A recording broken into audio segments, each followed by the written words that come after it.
Men make this big, gigantic mistake when it comes to dating women. We're going to dive into this conversation today. Can I tell you where this video was birthed? It was birthed after speaking to a client who got a text message, the first message she got from a man, and he said, "Hi, how's your day going?"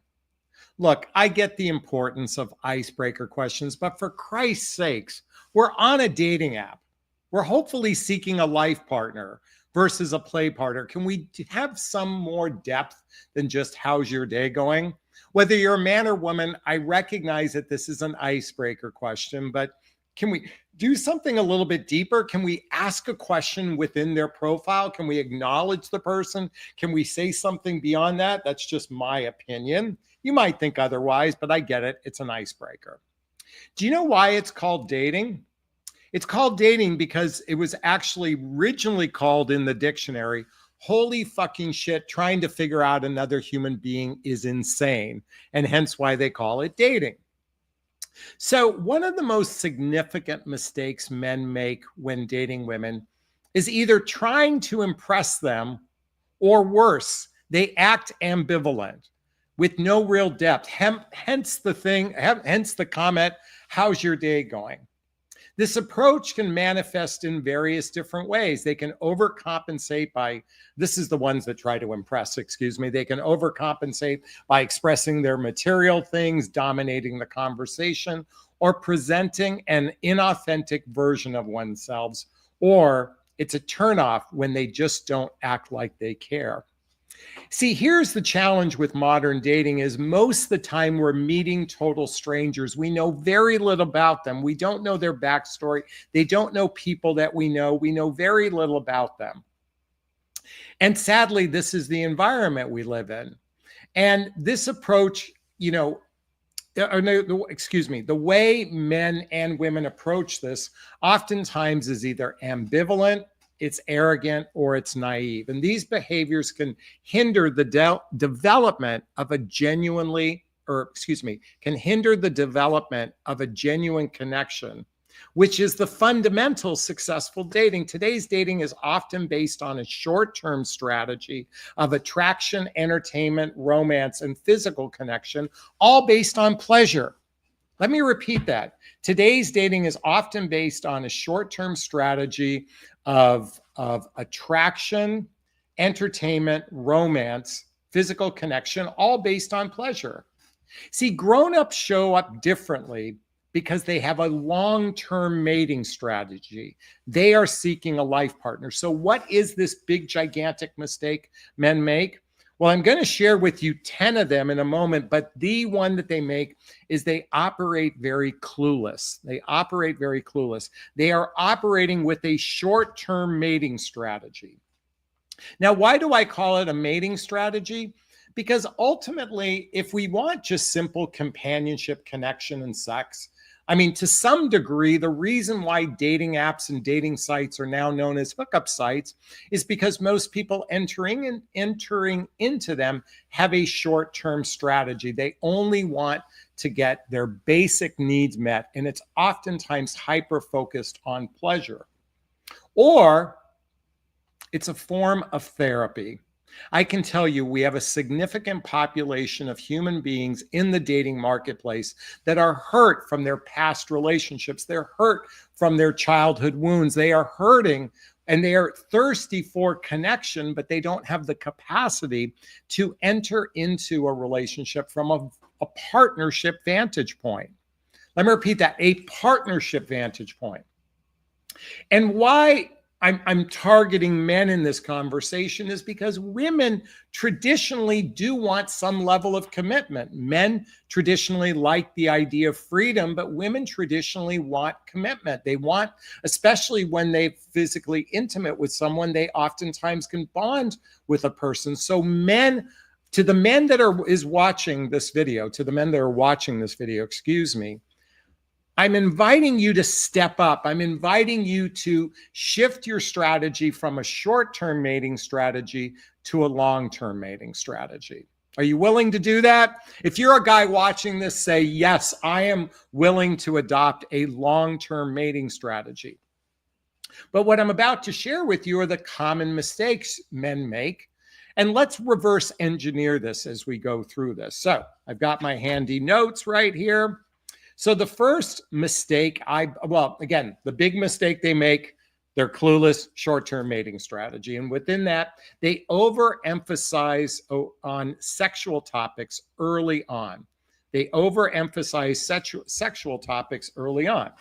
By the way, I'm going to read from my notes, so please forgive me, because I can't memorize this. I wish I could memorize, people that can do plays and can memorize entire scripts.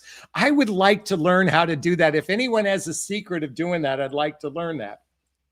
But number one, overemphasize on sexual topics. They initiate conversations with sexual content or making advances too soon.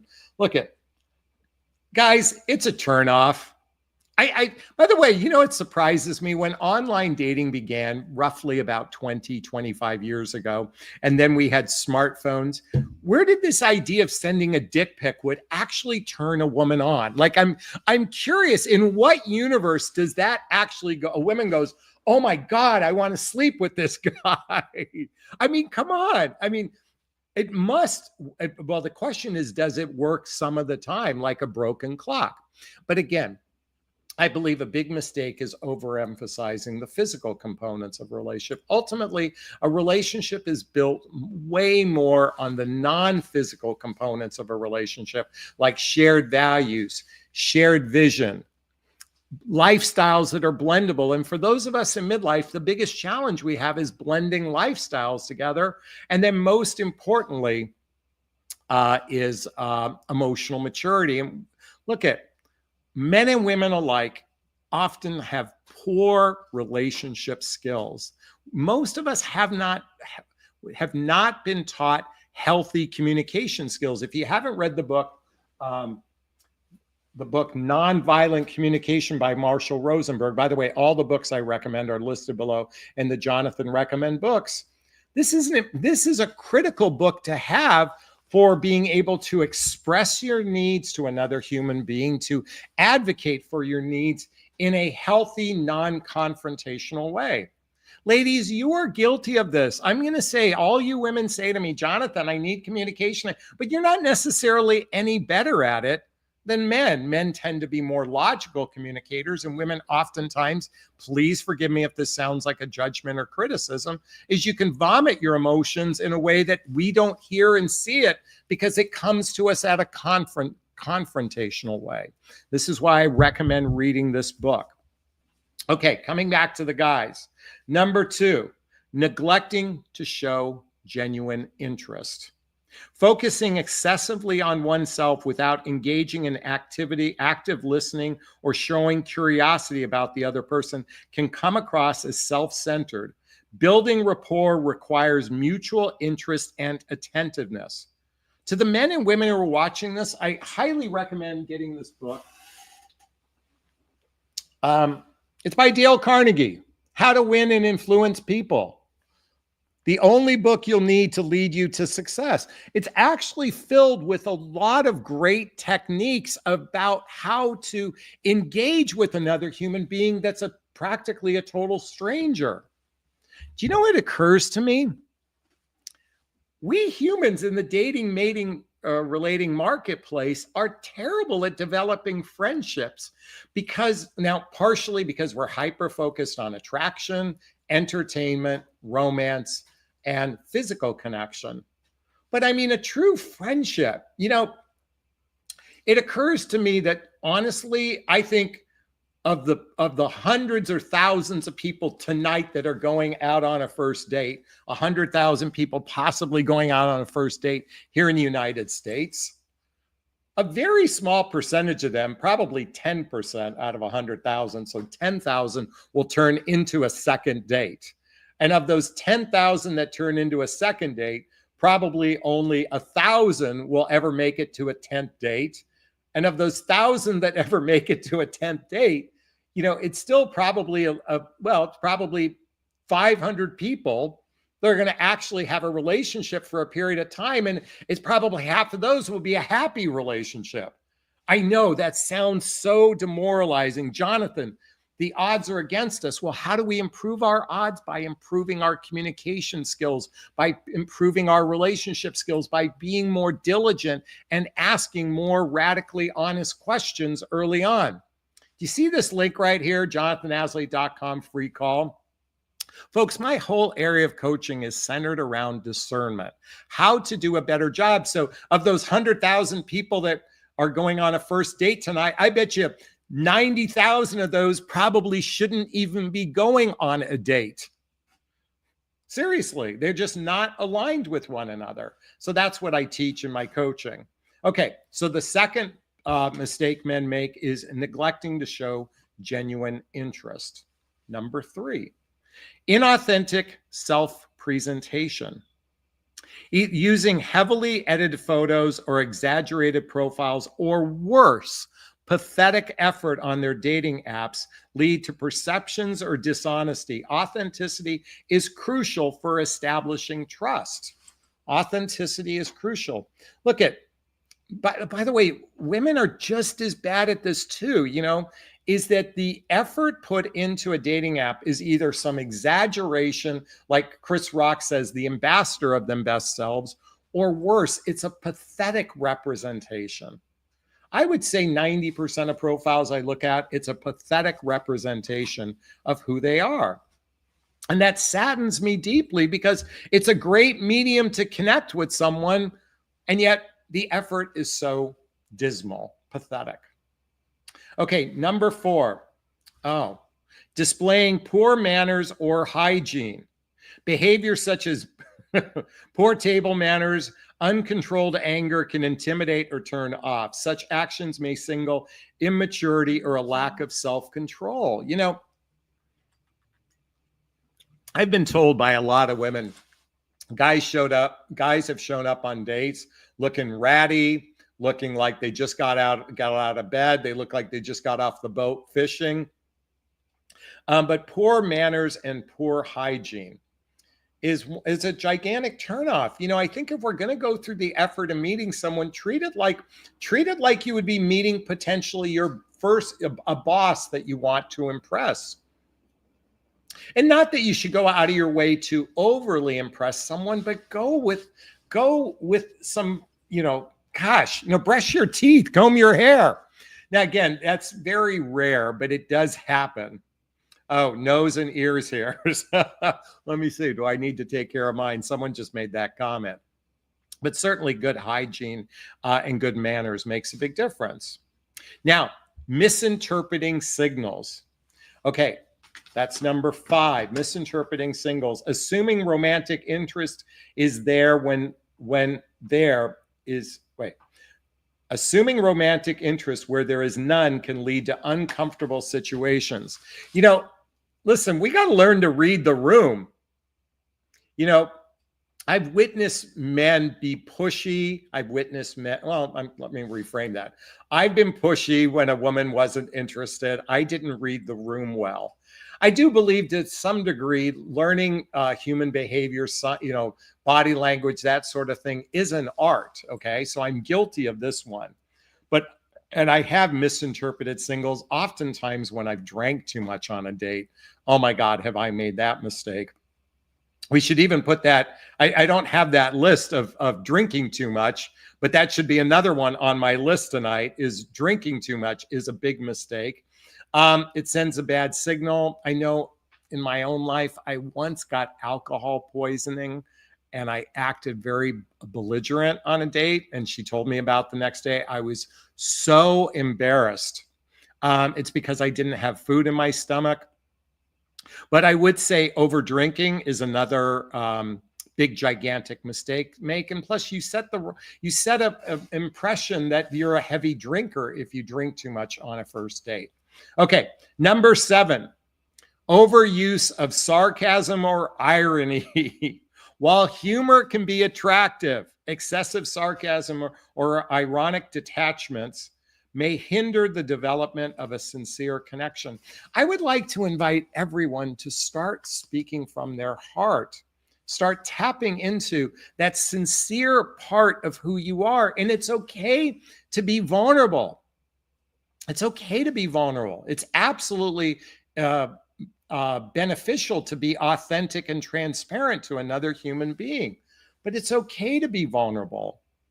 It is scary to be out in the day. It's scary to connect with a total stranger, especially if you like someone and you're not sure that they like you.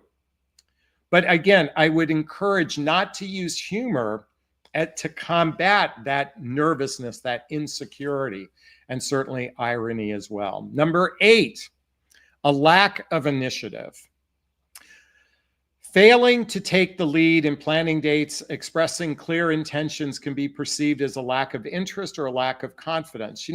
I do believe that dating is a mutual effort it's a mutual investment of effort. But guys, you can't expect women to drag you along. It's imperative that you make effort. If someone writes you, then make the effort and write them back. If someone invites you out, then make the effort to invite them out. If you want to impress someone, I think it was Matthew Hussey said, if a man was raised right, he would plan and pay for a first date. And if a woman was raised right, she would offer to contribute on the date. Okay. Now that's Matthew Hussey. That's not me. But I do believe, traditionally speaking, take the initiative for the first go around, make the investment. And then if you want to talk about how to make future investment in the relationship, begin a dialogue, begin a conversation, but take the lead for the first go around. Number 9, being overly agreeable. While kindness is valued, being overly accommodating or lacking assertiveness can be unattractive. Confidence and the ability to express one's own opinions are important traits. I tend to be a little bit of a people pleaser, so I can fall guilty of being a little bit too agreeable.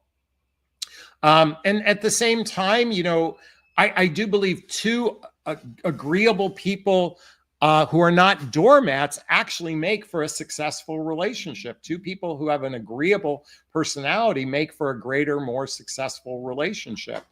But then again, not being a doormat. And certainly there are plenty of men out there that operate like doormats, and they can be taken advantage of by women as well. So, and ladies, I'm encouraging you, never be a doormat. Agreeable nature is a good thing. I've dated women, oh my God, they were such a pain in the ass to please. And that is no fun. But at the same time, it's important to have proper boundaries. And boundaries, I like the way Brene Brown talks about boundaries. Boundaries is simply what's okay and what's not okay for me. And I'm a big proponent of boundaries. Okay, number 10. Attempting to convince someone to like you. I am so guilty of this. I'll share this later, but I have a propensity to be a people pleaser because I was bullied as a child. This is something that I work on very diligently. In other words, my job isn't to convince someone to like me. Your job on a date is to decide if you like them. Do you like them? That's the first question you should ask. Do you like this person? Not are you attracted to them? Do you like this person? That's the main question you want answered after a first date. And again, I am so guilty of attempting to convince people to like you. And I recognize that's not healthy for me. And it's not healthy for the other person either. And lastly, number 11, ignoring social cues. Not recognizing or respecting social cues and boundaries can lead to discomfort or misunderstandings. Be observant and responsive to the other person's comfort levels. Sometimes we have to be a little bit mind readers to some degree, but if you've been around humans for 50 years of your life, you can read social cues. You can read when somebody feels uncomfortable. And guys, first off, don't dominate the conversation like I shared earlier. Ask questions with a little bit of depth, but also pay attention to how she's feeling. Men, if you want to have a better experience, and I know the ladies appreciate what I'm saying, and everything I'm saying here goes both ways. It goes for women as well as men. I'm an equal opportunity judger here. And guys, if you want to have a better experience, then show up with a long-term mating strategy. And what that means is, look at it from the vantage point is, I want a girlfriend, I want a life partner, and ask yourself those core questions. Do we share the same values? Do we have the same vision for our lives? Can we blend our lives together? And most importantly, is this person an emotional grown-up to actually be in a relationship? And ultimately, do you like this person enough to willing to make investment in them? Is this sinking in? Is this resonating with you? Please let me know. I'd like to hear your thoughts. Post a comment below. I do my best to read them all in the first 24 hours. As always, if you find value in my videos, please hit that like button. Please share this video. Please subscribe to my channel and hit that notification bell so you can be notified of new videos. And if you want to connect with me directly, there's links below to schedule a discovery call with me to see if working with a coach is right for you. There's a link to join my group called Midlife Love Mastery, where you can have direct access to me on a regular basis. There's a link to get the books I recommend, to follow me on social media. And the most important link you're going to want to check out is my dating vows. The dating vows is how you can assess if you're on the same page. And it's a simple series of agreements you make with one another to decide if you're on the same page before you invest your heart in another human being. All right, those who know my live format know it's time for Q&A. If you have a question, there's a little chat box somewhere down there. Write the word question, then post the question there after. Or you can purchase a super sticker, super chat. There's a little $sign in the chat box. All the money, just hit that $sign. All the monies from the super sticker, super chat goes to a scholarship fund in the name of my son, Connor Aslay, Salty. He's my son who passed away almost 7 years ago. It's actually coming up on his birthday. And in his honor, we donate to causes like the Hoffman Process Insight Institute and scholarships to coaching as well. And our goal tonight is $50. So I'd appreciate some love for the Connor Aslay Scholarship Fund. And if anyone wants to join the Love Seat, here, I'm going to post a link right there. You can join the Love Seat and you can talk to me live and on camera. So again, if you have a question, write the word question, then post the question there after. Or you can purchase a super sticker, super chat. All right. Hey, God, you got to love Debbie. Debbie is just an angel. Thank you so much for supporting my work, supporting Connor. I so appreciate you. Everybody, can we give some props to Debbie for the $20 super sticker? Thank you so much for the love. We appreciate you. There you go. All right, let's see if Debbie also says it's sinking in. Rose wants to acknowledge not being a doormat. Exactly. Same for women. Women especially must not be doormats. Again, I agree. Men and women alike. I think women have, Debbie says, I always support you. And Patty says, you rock, Debbie. I think because women are not physically as strong as men, then I do believe we men who are physically stronger need to step up in this area and be protective. In other words, not just protective from a physical sense, but to be protective of someone's heart. So I'm a big proponent of that, of being protective of someone's heart, to be mindful that the minute you make, I'm speaking to the guys, the minute you make an overture to a woman, do it from a sincere place. Now, look, I get it, guys. Lust and limerence we can act like sharks in the water when there's blood. Our eyes roll over and we can't help ourselves. I get it. I get that. But at the same time, we have the capacity to step up and be more mindful. We have that capacity within us, guys, and I'm inviting you to step up and recognize that, look, as we get older, the days in front of us are shorter than the days behind us. And just because it appears that we have this abundance of people out there through the dating apps, it becomes progressively harder to meet people. And it requires maybe showing up with a little bit more intention than you have in the past. I don't know how to pronounce this person's name, but here's a question. What man communicate to a woman when he talks sex on the first conversation on the phone? I believe you're asking, what should you say to someone who's talking about sex on the phone? Well, if he didn't read the room properly, in other words, if you gave him a clue that it could talk about sex, just simply say, I'm uncomfortable with the conversation that's going, and I'd prefer to shift the conversation. Otherwise, we're not a fit for one another. I mean, it's simple as that. It's just simply say, I'm not comfortable with this conversation, and I'm looking for something deeper than that. And if we're not aligned, then we don't need to be talking anymore. By the way, I mean, short of hanging up on someone, which I'm not a big proponent of, but you have a right to say, I'm not comfortable with this. Ladies, oftentimes you guys wear duct tape on your mouth. Rip off the duct tape. Now, I mean, I'm just simply by the way, when I do that, I'm not meant to insult you. I just want to impress upon you, you have power. Use your power. Don't be afraid to speak up. You do it in so many different ways. So don't be afraid to speak up. Well, Jonathan, I don't want to hurt someone's feelings. If someone's being inconsiderate to you, all you do is in a polite, diplomatic way, you simply say, I'm not comfortable with this conversation. That's it. I'm not comfortable with this conversation. Okay. Escalamond, I don't know how to pronounce your name. Cindy says, stop trying to be the nice girl. Exactly. Being nice is not telling people what you really think. So step into your power. You have it, step into it. Okay. Escalon says, thank you so much. All right. If you have a question, write the word question, post the question there after. While we're waiting for questions.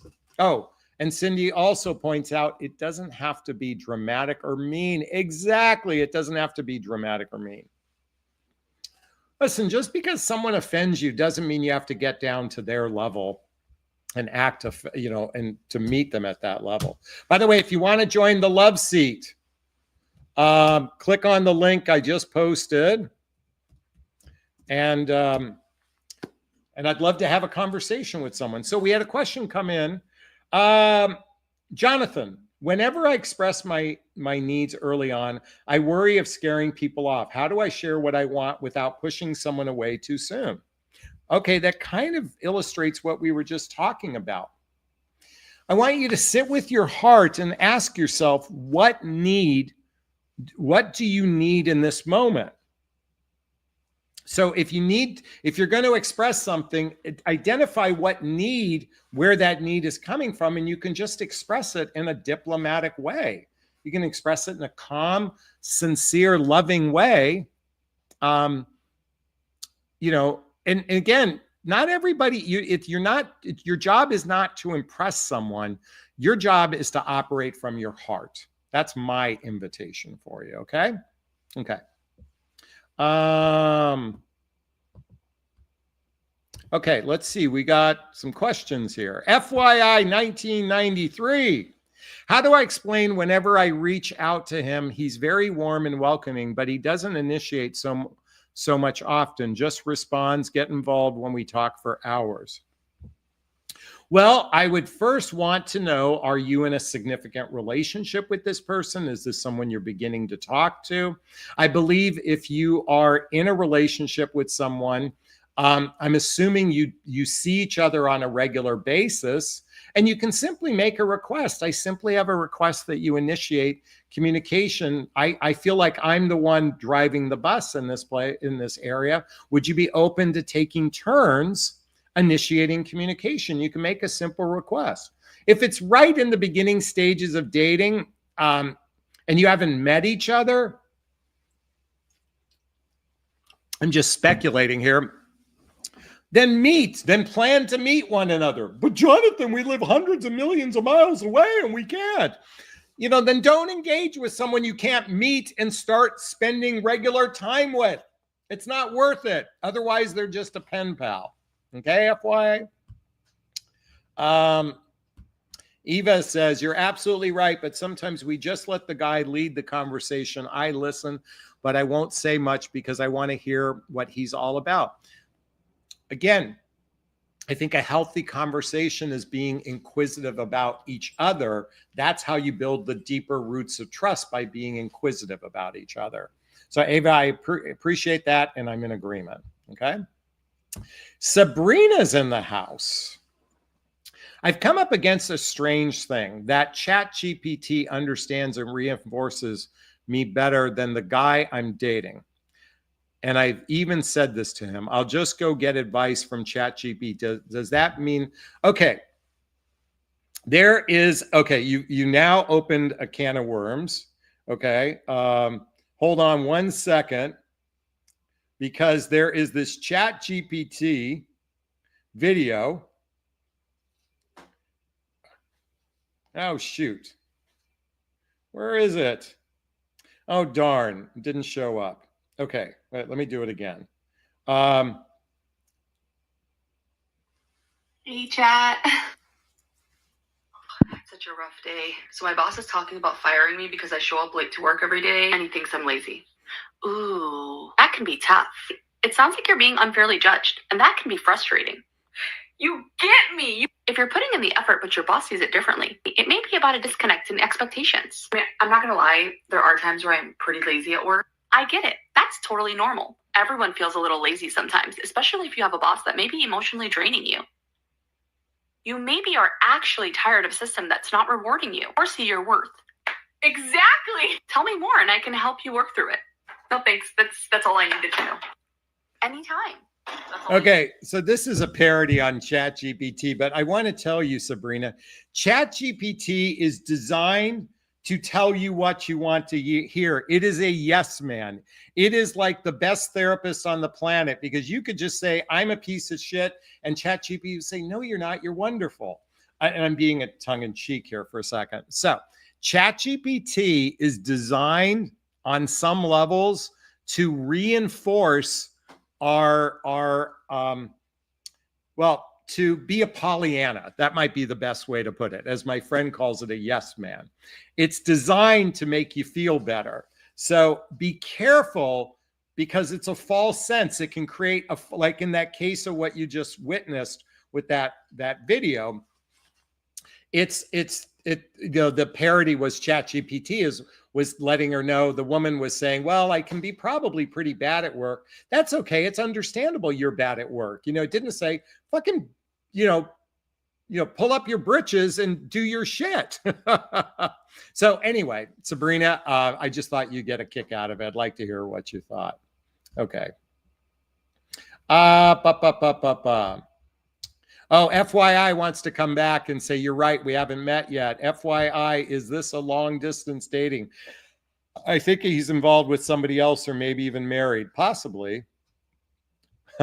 Sabrina wants to come back and say, you nailed it, Jonathan. It tells me exactly what I want, and my boyfriend doesn't answer with what I want. Sure. By the way, ChatGPT is going to replace relationships, because it's going to tell you, it's going to feed our egos in such a way that we're not even going to want to be in a relationship, because being in a relationship is a gigantic pain in the ass. We have this fantasy that relationships should be like perfect. I mean, I am guilty of this. I fell in love with the TV show Heart to Heart. Heart to Heart, Jonathan and Jennifer Hart. Okay, Robert Wagner and Stephanie Powers, 1979. They had a perfect relationship. They never got in a fight. They always had to solve a murder, but they never had a problem. That's Lala. We human beings are problematic. Relationships are about working through our traumas. And hopefully we choose someone who works with us on our traumas instead of acerbating them. But that's what relationships are about. Anyway, Rose, I'm approaching middle age, 36. Rose, you are not middle-aged, okay? You've got another decade to go. Although still young, I've been watching your lives for a few years, took your advice that made sense to me. FF to today. I want to announce I'm pregnant. Hey, congrats. Well, hopefully it's with somebody you want to be pregnant from, but congratulations. Yay. Beverly is in the house. I have a long distance relationship with someone in another country. What are some of the red flags I should look for? The biggest red flag, he's in another country.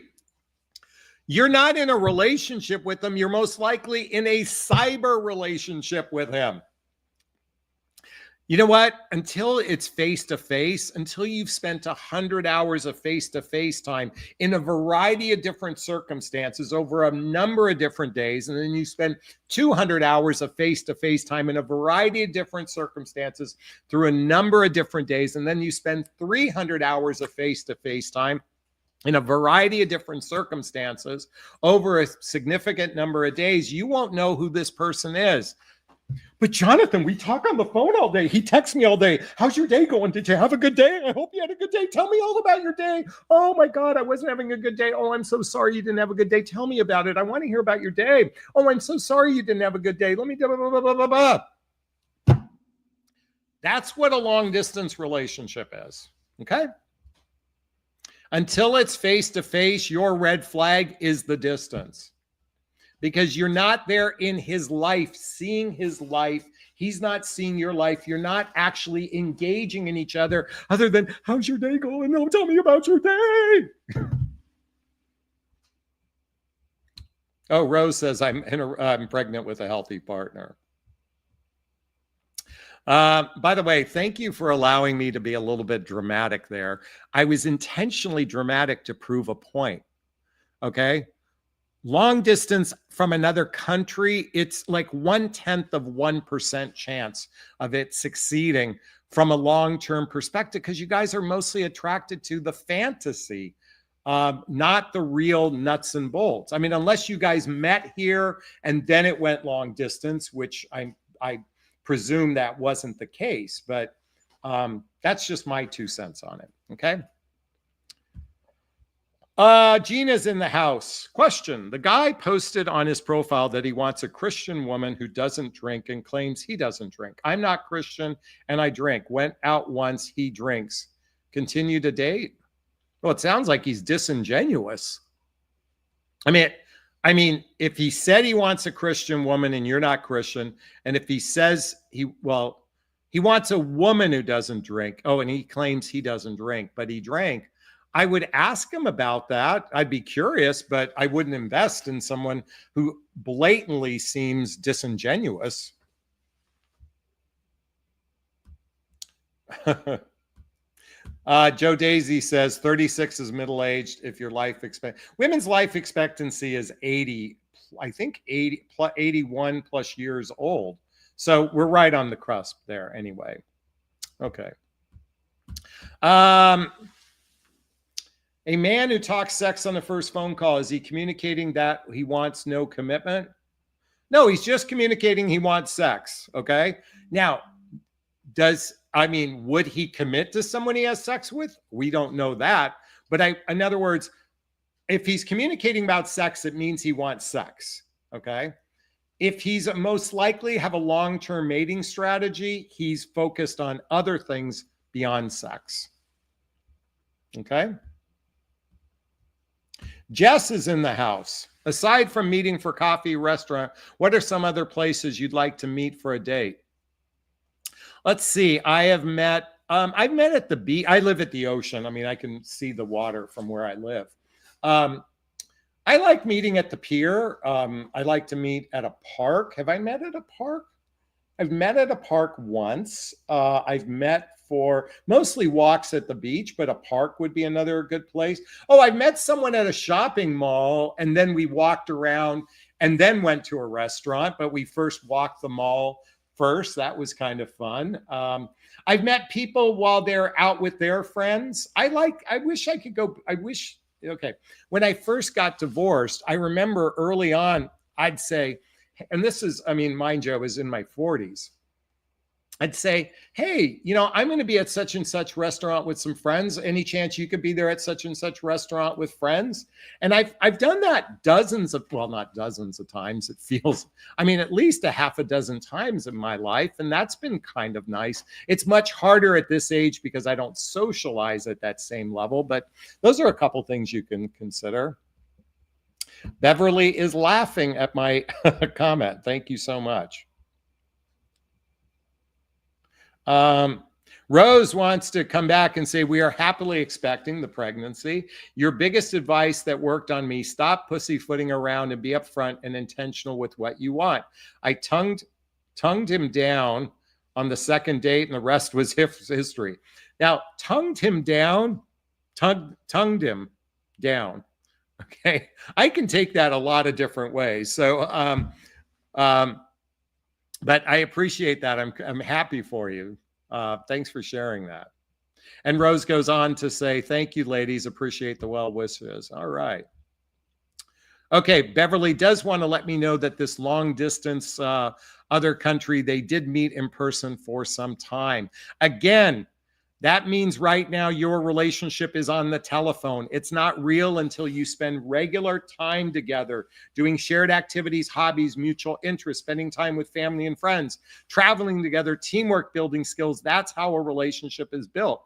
So, and then I guess the question is, what can either one of you spend a significant amount of time in each other's homes to really get to know one another? If you're not capable of doing that, that's a red flag. By the way, Frank wants to know, when you said tongued, did you mean kiss or give head?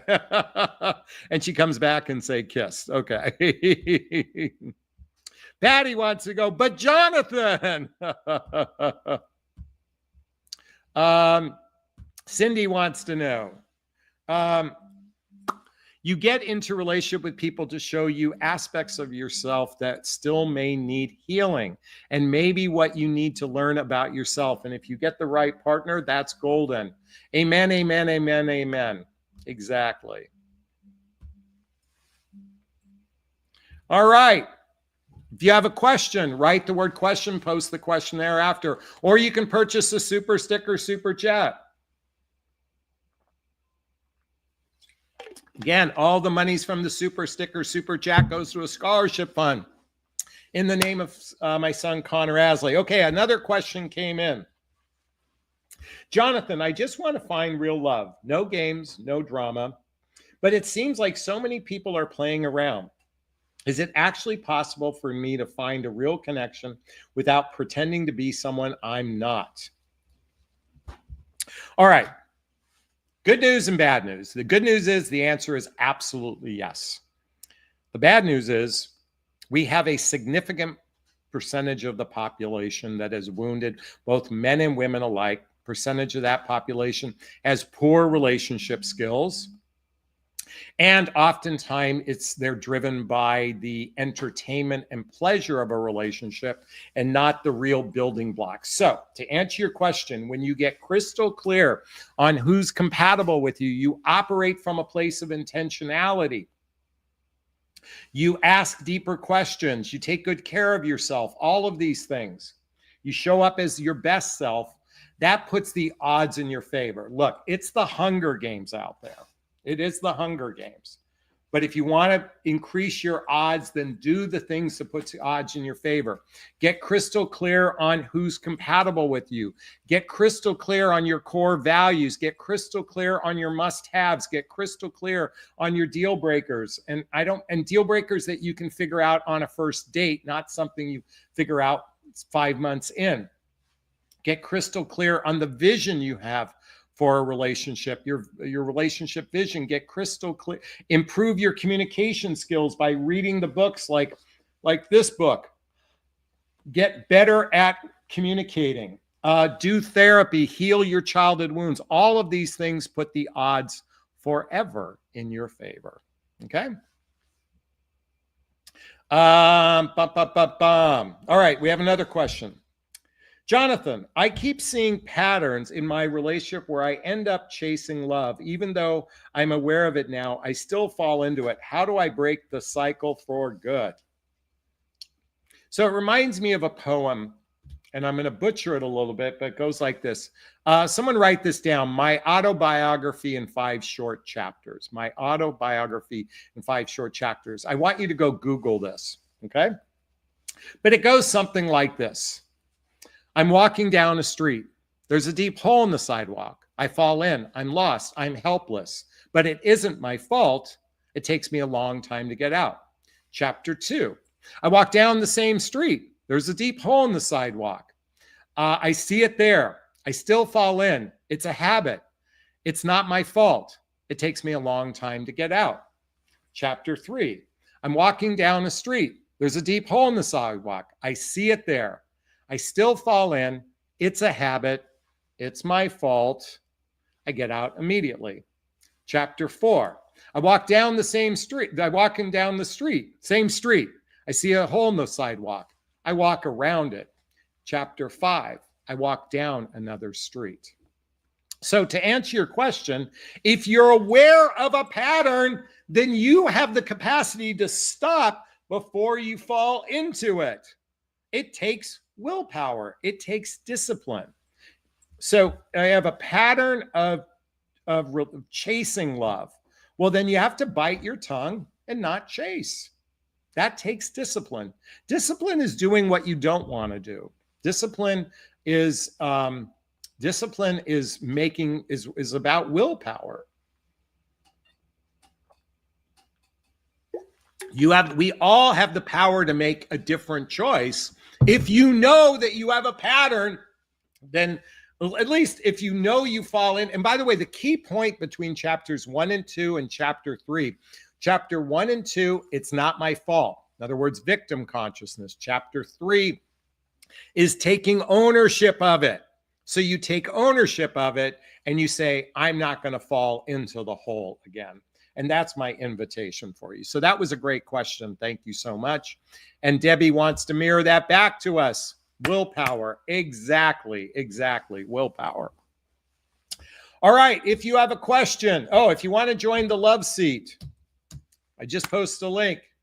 I'd love to have you on live. Let's have a conversation. Debbie, why don't you join us? Be brave. We'd love to see you. You've been so generous to us all.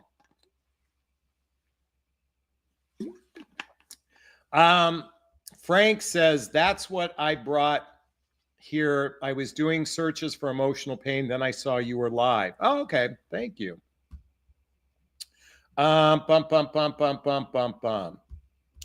Debbie says she's at work. Well, we appreciate you, Debbie. Thank you so much. All right. Hey, listen, I need some fodder. Otherwise, we're going to wrap up early tonight. So if you have a question, write the word question and post the question thereafter, or you can purchase the super sticker, super chat, just like what Debbie did earlier. She purchased a $20 super sticker. She gave us some love. If you do that, I will be forever grateful to you. And there's a little $sign in the chat box that you can just hit there. Okay. All right. Come on. I need some love. I need some fodder. Say something. Post a question. All right. I think I have another question that came in earlier. Jonathan, I hear people say, take it slow, but sometimes I feel like I don't move. But sometimes I feel like if I don't move things along, I will lose them. What does taking it slow really mean for someone like me? Okay. When a man says, take it slow, after he's had physical sex with you, what that means is, I really don't know if I want to invest emotionally in you. I don't know how much I want to invest in you. So I want to slow down the process because it usually means I'm just not that into you, but I don't want to pull the plug just yet. Or he has huge fear around emotional intimacy, and he wants to put a buffer between the physical intimacy and the emotional intimacy. So he says, let's take it slow because he doesn't want to make a promise he can't keep. So this is after he's had physical sex. If someone says, let's take it slow before having physical intimacy, there could be a whole host of reasons. Most likely, again, fear is the cause of that.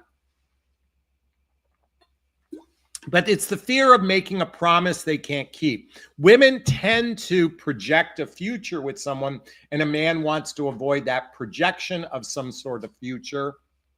And that's the most likely reason in that particular case. But that's a great question. Thank you so much. Jess is back in the house.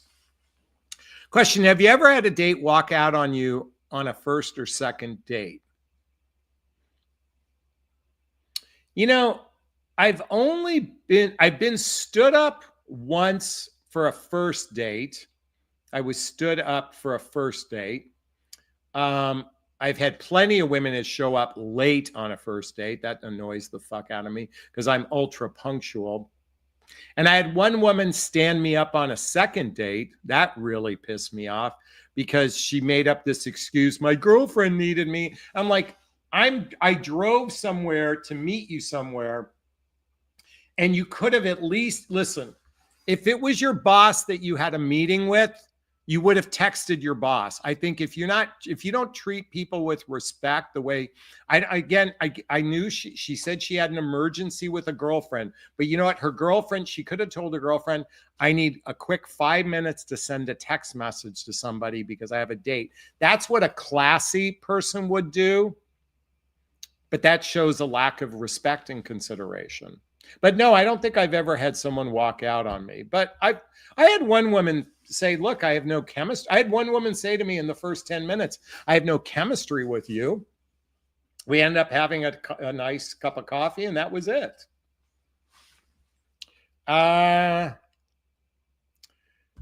Debbie says, I'm always early wherever I go. I am too. It's annoying. And it's annoying to me because I show up. In fact, the last woman I briefly dated, it was our second date. I showed up 10 minutes early and she was 20 minutes late. So I meant I waited 30 minutes. She had a very valid reason. There was a problem with the Uber, but I still, I was like saying to myself, why do I always show up early? I should just show up on time. But it's kind of a habit I have. So Irish Fairy Tarot question. Can he move on immediately? He checked in every day with kisses. He wanted to FaceTime. He winced when I mentioned another man. I said he gave me the night I deserve. I didn't call. He cheated. Senderi blocked me. Can he move on? Well, yeah, men, I believe if you were saying, can a man move on quickly? Yeah, a man could like you one day and not know why he doesn't like you the next day. Yes, a man can move on very quickly. Men oftentimes disassociate from their feelings and they can completely disassociate from another human being, even though they might have appeared to have shown real strong interest. So yeah, that's very possible. Tatia says, I met a guy in real life. We went on a date a few weeks ago and nothing since. He keeps in touch via text and inquires regularly about my week. How's your day going? Did you have a good day? Did you guys discuss what you're looking for in a romantic relationship? Did you discuss, again, dating is a process of getting to know you. And a lot of times people just are lazy and they'll do it over the telephone. But you can't get to know someone unless you're doing a variety of different circumstances. There are different situations, different circumstances. So he's just lazy. Probably not that serious. He's probably not that into you, just barely. In other words, you're a nice distraction for him. Or you're filling a void, most likely. Okay? Lori's in the house. Do you think it's a waste of time to go out with a man who's only separated and his divorce can't be processed until the end of the year, early next year? Dating a man who is separated and not divorced is a roll of the dice. If he's over 60, it's a little bit different. But if he's in his 40s or 50s, I think it's a roll of the dice because we oftentimes need to have one or two transition relationships to figure out what we want. It's a very common experience for both men and women alike. We experience multiple relationships after a significant relationship. I'm not saying it won't work, but I wouldn't invest in a person who isn't fully divorced. And I usually wouldn't invest in a person who isn't fully divorced for a couple years. That's my rule of thumb anyway. Okay. Hey, folks, I think this will be a great place to wrap up today. You guys have been fun. Thank you so much for the love. Thank you, Debbie, for the $20 super sticker. I hope you found value in this conversation. If you did, I'd like to hear your thoughts. Post a comment below. I do my best to read them all in the first 24 hours. As always, if you find value in my videos, please hit that like button. Please share this video. Please subscribe to my channel and hit that notification bell so you can be notified of new videos. Also, if you want to connect with me directly, there's links below to schedule a discovery call with me. See if working with a coach is right for you. There's a link to join my group called Midlife Love Mastery. There's a link to follow me on Instagram and all that good stuff, all listed below. Oh, by the way, Lori has come back and said, he's in his 50s. We live close and have spent 40 hours with dancing and cycling. It's a roll of the dice. Let me just say it with him. It's a roll of the dice. Okay. You got a 1 in 6 chance. Well, okay. Well, that's probably, I mean, it's hard to say. It's a flip of a coin. Let's leave it at that. Okay. All right, everyone. Thanks so much for the love. Thank you, Lori. Thank you, Frank. Thank you, Rhonda. Thank you, Debbie. Thank you, Tatia. Thank you, Joe Daisy. Thank you, Rose. Thank you, Irish, Fairy, Tarot, Frank. I said that. Everybody who commented, thank you for the love. Wishing you a super duper wonderful evening. Be well. Thanks. Bye-bye now. Bye-bye.